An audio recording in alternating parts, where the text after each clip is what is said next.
പിതാവിൻ്റെയും പുത്രൻ്റെയും പരിശുദ്ധാത്മാവിൻ്റെയും നാമത്തിൽ എന്നേക്കും ആമേൻ. എൻ്റെ കുഞ്ഞുമക്കളെ, മാതാപിതാക്കളെ, സഹോദരങ്ങളെ, എൻ്റെ കൂട്ടുകാരെ, പ്രായമായിട്ട് ഭവനങ്ങളിൽ ഇരിക്കുന്നവരെ, നിങ്ങൾ സുഖമായിട്ടിരിക്കുന്നോ? എല്ലാവരും സുഖമാണെന്ന് വിശ്വസിക്കുന്നു കേട്ടോ. തിങ്കളാഴ്ച ഈ സന്ധ്യാസമയം മന്നയുടെ ഒരു പുതിയ എപ്പിസോഡിലേക്ക് നിങ്ങൾ വലിയ ഹാർദപൂർവ്വം ദൈവനാമത്തിൽ സ്വാഗതം ചെയ്യുന്നു. കർത്താവെന്ന് നമുക്ക് ചിന്തിക്കാനായിട്ട് നൽകിയിരിക്കുന്ന വിഷയം, നിന്നെ ദ്രോഹിക്കുന്നവർക്കും ചതിക്കുന്നവർക്കും വേണ്ടി നീ പ്രാർത്ഥിച്ചേക്കണം കേട്ടോ. ഒരു കുറച്ച് വർഷം മുമ്പേ ദമ്പതികൾ, ഒരു ഭാര്യയും ഭർത്താവും കൂടി കാണാൻ വന്നു. കരഞ്ഞു നിലവിളിച്ച് വലിയ കഷ്ടപ്പാടില്ല, വലിയ ബുദ്ധിമുട്ടില്ല അവർ വന്നു, സങ്കടത്തോടെ വന്നു. അച്ഛാ, ഞങ്ങളുടെ തറവാട് വിറ്റു, 1 കോടിക്ക് മേലെ പണമൊക്കെ കിട്ടി, എനിക്ക് അർഹമായ ഷെയർ എൻ്റെ സഹോദരങ്ങളും മാതാപിതാക്കളെ ജീവിച്ചിരിക്കുന്നുണ്ട്, അവർ തന്നില്ല അച്ചോ. വലിയ വിഷമമായി. ഞങ്ങളൊരു നിയമ നടപടിക്ക്, കോടതി വ്യവഹാരങ്ങളിലേക്ക് പോകാനായിട്ട് നോക്കുവാണ്, എനിക്ക് അർഹിക്കുന്നത് കിട്ടാൻ വേണ്ടി. വക്കീലിനൊക്കെ പോയി കണ്ടു.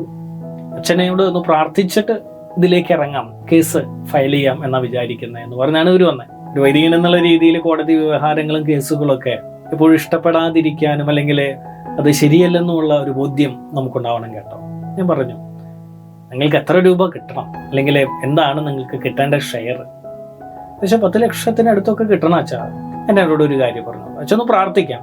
പിന്നെ ഒരു കാര്യം പറഞ്ഞേക്കട്ടെ, ഒരു 10 ലക്ഷം രൂപയ്ക്ക് വേണ്ടി നിങ്ങളുടെ മാതാപിതാക്കളുമായിട്ട് അല്ലെങ്കിൽ സഹോദരങ്ങളുമായിട്ടുള്ള ബന്ധം എന്നേക്കുമായിട്ട് ഇല്ലാതാക്കണം. അല്ല അച്ഛാ, അതല്ല. നിങ്ങൾക്കൊരു നല്ലൊരു ജോലിക്ക്, ഭാര്യ എന്ന ഇസ്രായേലിലേക്ക് പോകാനായിട്ട് നല്ലൊരു ജോലിക്ക് നിങ്ങൾ ആഗ്രഹിക്കുന്നുണ്ട്, അതിന് കുറച്ച് പണം ആവശ്യമുണ്ട്. അതിനായിട്ടാണ്. ജോലിക്കാണെങ്കിൽ കർത്താവ് ആഗ്രഹിക്കുന്നുണ്ടെങ്കിൽ നിങ്ങൾക്ക് ആ ജോലി കിട്ടും.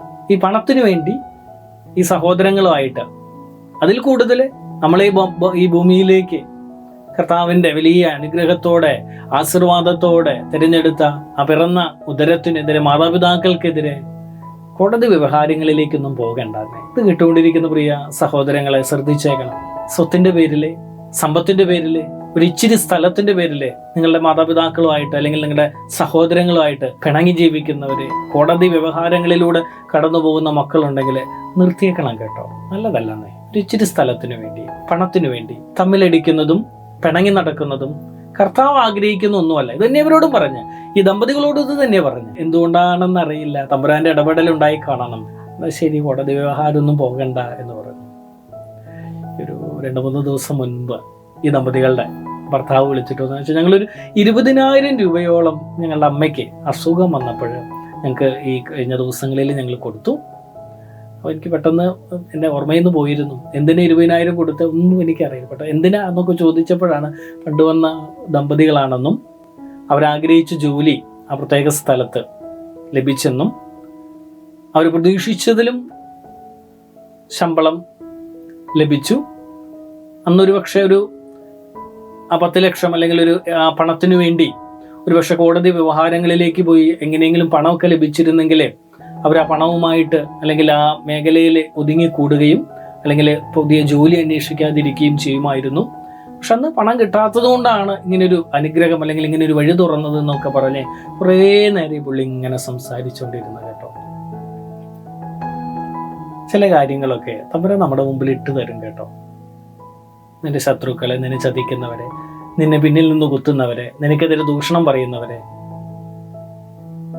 ചങ്കുകളായിട്ട് അത്രയും അടുത്ത കൂട്ടുകാരായിട്ട് നടന്ന ചിലരുടെ പിന്നിൽ നിന്നുള്ള കുത്തുകള് പ്രതികരിക്കാനൊന്നും പോകണ്ടെന്നേ. അച്ഛാ, അതാ പറഞ്ഞു, കർത്താവ് നിങ്ങളുടെ മുമ്പിൽ അങ്ങ് ഇട്ടു തരും. പ്രതികാരത്തിനല്ല, അല്ലെങ്കിൽ അവനെ അല്ലെങ്കിൽ അവളെ നശിപ്പിക്കാനല്ല, മറിച്ച് അനുതാപത്തിന്റെ കണ്ണുനീര് അവനിൽ വീഴ്ത്താനായിട്ടുള്ള ഒരു സാഹചര്യം നിന്നിലൂടെ കർത്താവ് അവനിൽ അല്ലെങ്കിൽ ആ കുടുംബത്തിൽ ഉണ്ടാക്കിയെടുക്കും. ഉറപ്പാ. ചില കുടുംബങ്ങളുടെ അനുഭവങ്ങളിൽ നിന്നാണ് അച്ഛനത് പറയുന്നത്. അനുഭവം വലിയൊരു പാഠം കൂടിയാണ്. അപ്പൊ പ്രാർത്ഥിക്കണം, അതാണ് ഏറ്റവും വലിയ കാര്യം. യെശയ്യാ പ്രവചനം 25-ാം അധ്യായം 8-ാം തിരുവചനം ബൈബിൾ ഉണ്ടെങ്കിൽ ഒന്ന് എടുത്ത് വായിച്ചേക്കണം കേട്ടോ. അച്ഛൻ പറയും, അവൻ മരണത്തെ സദാകാലത്തേക്കും നീക്കിക്കളയും. യഹോവയായ കർത്താവ് സകല മുഖങ്ങളിൽ നിന്നും കണ്ണുനീർ തുടയ്ക്കുകയും തൻ്റെ ജനത്തിൻ്റെ നിന്ന സകല ഭൂമിയിൽ നിന്ന് നീക്കിക്കളയുകയും ചെയ്യും. യെശയ്യാ പ്രവചനം 25 അധ്യായം 8 തിരുവചനം. കർത്താവ് നമ്മുടെ മുഖങ്ങളിൽ നിന്ന് കണ്ണുനീര് തുടച്ചു കളയും. മുറിവുകൾ കർത്താവ് നമുക്ക് നൽകുന്നത് നാം അനുഗ്രഹിക്കുന്നതിന് വേണ്ടിയാണ്. നിങ്ങളൊന്ന് ചിന്തിച്ചേ, നമുക്കൊരിച്ചിരി വിഷമം ഉണ്ടാക്കിയ നമ്മുടെ കൂട്ടുകാരനോ അയൽവക്കക്കാരനോ നമ്മുടെ മുമ്പിലൂടെ പോകുമ്പോൾ നമുക്ക് എന്തായിരിക്കും തോന്നുക? അവനോടൊരു വെറുപ്പുണ്ട് അല്ലേ? നാടൻ ഭാഷയിലൊക്കെ നമ്മൾ പറയും, അരച്ച് കലക്കി കുട്ടിക്കാൻ തക്കവണ്ണുള്ള ഒരു ദേഷ്യമുണ്ട് അവനോട്. നമ്മൾ പലപ്പോഴും ചെയ്യാം, ഒന്നില്ലെങ്കിൽ അവനെ മുഖം കൊടുക്കാതെ പോകാം. അതൊക്കെ മനുഷ്യ സഹജമാണ് കേട്ടോ, തെറ്റൊന്നുമല്ല അച്ഛൻ പറയുന്നത്. പക്ഷെ വെറുപ്പും വിദ്വേഷവും അല്ലെങ്കിൽ ഒരു തിന്മയുടെ ഒരു വലിയൊരു സ്വാധീനം നമ്മിൽ നിന്ന് വിട്ടുപോകണം. അച്ഛനൊരു ഉദാഹരണം പറയാം, നിങ്ങൾ ശ്രദ്ധിച്ചേക്കണം. ഇന്നത്തെ കുഞ്ഞുങ്ങളൊക്കെ മിസ് ചെയ്യുന്ന വലിയൊരു കാര്യമുണ്ട്. പണ്ട് കാലത്തിൽ അച്ഛൻ്റെ ഒക്കെ ചെറുപ്പ കാലഘട്ടത്തിൽ സ്കൂളുകളിലേക്കൊക്കെ പോയിരുന്നു. ഇങ്ങനെ നടന്നു പോകണം, കുറേ ദൂരം ഇങ്ങനെ നടന്നു പോകണം. അപ്പോൾ വഴിയരികിൽ നിൽക്കുന്ന മാവ്, പുളി, ഇതൊക്കെ ഇങ്ങനെ നമ്മൾ പറക്കി അല്ലെങ്കിൽ അത് പൊട്ടിച്ചൊക്കെ. അതിലേറ്റവും മനോഹരമാണ്, ശ്രദ്ധിച്ചേ, നമ്മൾ നല്ല ആ പച്ചപ്പുളി, ആ പുളിമരത്തിൽ വാളൻ പുളി എങ്ങനെ നിൽക്കുന്നുണ്ടാവും. അത് പറിച്ചെടുത്ത് കല്ലെറിഞ്ഞ് പൊട്ടിച്ച് ഒരിച്ചിരി ഉപ്പ്, അതിൽ ഏറ്റവും തൻ്റെ ഇടിയായിട്ടുള്ള ഒരു കൂട്ടുകാരൻ അന്ന് വീട്ടിൽ നിന്ന് ഒരിച്ചിരി ഉപ്പ് കൊണ്ടുവന്നാണ്. ആ ഉപ്പ് കൂട്ടി ചിലപ്പോൾ ചില മുളക് പൊടി അതിലൊക്കെ ഇങ്ങനെ മുക്കി ഇങ്ങനെ നമ്മൾ കഴിക്കുന്ന മനോഹരമായിട്ടുള്ള ഒരു കൂട്ടായ്മയുണ്ട്. എന്താ ഈ രംഗം അല്ലെങ്കിൽ ഈ കാര്യം പറയുമ്പോൾ മനോഹരമായ നനുനനുത്ത പുളി ആ ഉപ്പിലൊക്കെ കൂട്ടി തിന്നുക എന്ന് പറയുമ്പോൾ നമ്മളറിയാതെ തന്നെ നമ്മുടെ വായിലെ ആ ഒരു രസം, ആ ഒരു ഉമിനീര്, ഒരു കൊതി നമുക്ക് വരും. പക്ഷെ ആ പുളി അവിടെയുണ്ടോ? ഉപ്പ് അവിടെയുണ്ടോ? ഇല്ല. പണ്ടെങ്ങോ നമ്മൾ കഴിച്ചതിൻ്റെ ഓർമ്മയാണ്. ഇത് തന്നെയാണ് വെറുപ്പിലൂടെയും വിദ്വേഷത്തിലൂടെയും ഒരുവനെ കാണുമ്പോൾ പണ്ടെങ്ങോ നടന്നൊരു കാര്യത്തിൻ്റെ ആ വെറുപ്പും വിദ്വേഷവും ആ തിന്മയുടെ സ്വാധീനവും എൻ്റെ ഉള്ളിൽ എൻ്റെ ആത്മീയത നശിപ്പിക്കുന്നു. പ്രത്യേക അതെൻ്റെ ആത്മീയത നശിപ്പിക്കുന്നു. സങ്കീർത്തനം 107:13 ഇങ്ങനെ വായിക്കുന്നുണ്ട്, അവർ തങ്ങളുടെ കഷ്ടതയിൽ യഹോവയോട് നിലവിളിച്ചു, അവൻ അവരുടെ ഞെരുക്കങ്ങളിൽ നിന്ന് അവരെ രക്ഷിച്ചു. മറന്നുപോകുന്ന ഒരു കാര്യം കേട്ടോ, ചെറിയ വേദനകളൊക്കെ ഉണ്ടാകുമ്പോഴേ വെറുപ്പും വിദ്വേഷവും അല്ല, തമ്പുരാനോടൊന്ന് അപേക്ഷിക്കുക, അവൻ നിന്നെ വിടുവിക്കുന്നേ. പക്ഷെ നേരത്തെ പറഞ്ഞ പോലെ നിന്റെ മുൻപിൽ അങ്ങ് ഇട്ടു തരും. അനുതാപത്തിൻ്റെ വലിയ തീക്കനൽ അവന് കൊടുക്കാൻ തക്കവണ്ണം നിന്നെ അവൻ എടുത്തുയർത്തും. മത്തായിയുടെ സുവിശേഷം 12:7, യാഗത്തിലല്ല കരുണയിലത്രേ ഞാൻ പ്രസാദിക്കുന്നത്. എൻ്റെ സഹജീവികളോട്, എൻ്റെ കൂട്ടുകാരനോട്, നിന്നെ ചതിച്ചവരോട്, നിനക്കെതിരെ നിന്നവരോട് കരുണയോടെ വർത്തിക്കുക. ദൈവം നിന്നെ അനുഗ്രഹിക്കും കേട്ടോ, ധാരാളമായി തന്നെ അനുഗ്രഹിക്കും.